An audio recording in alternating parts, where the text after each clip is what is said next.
हटाओ डैडी सैडी, बहुत पी लिया कोला कैंडी, अब करेंगे मर्दों वाली बात।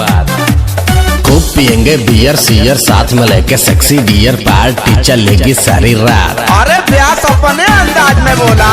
दूर हटाओ डैडी सैडी, बहुत पी लिया कोला कैंडी, अब करेंगे मर्दों वाली बात।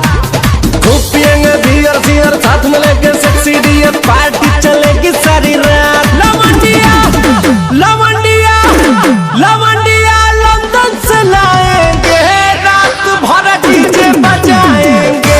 लौंडिया लंदन से लाएंगे, रात भर डीजे बजाएंगे।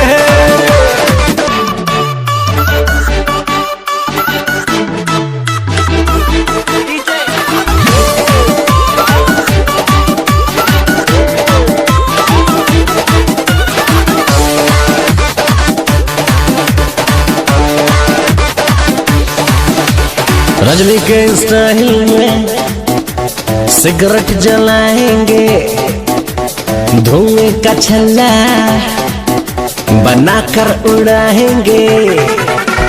रजनी के स्टाइल में सिगरेट जलाएंगे, धुएं का छल्ला बनाकर उड़ाएंगे। लवंडिया लवंडिया लवंडिया लंदन से लाएंगे, रात भर डीजे बजाएंगे। लौंडिया लंदन से लाएंगे, रात भर डीजे बजाएंगे।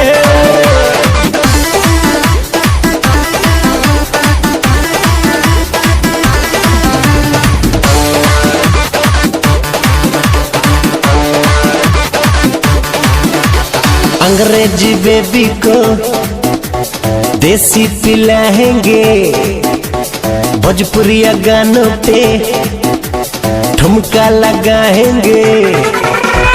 अंग्रेजी बेबी को देसी पिलाएंगे, भोजपुरिया गानों पे ठुमका लगाएंगे।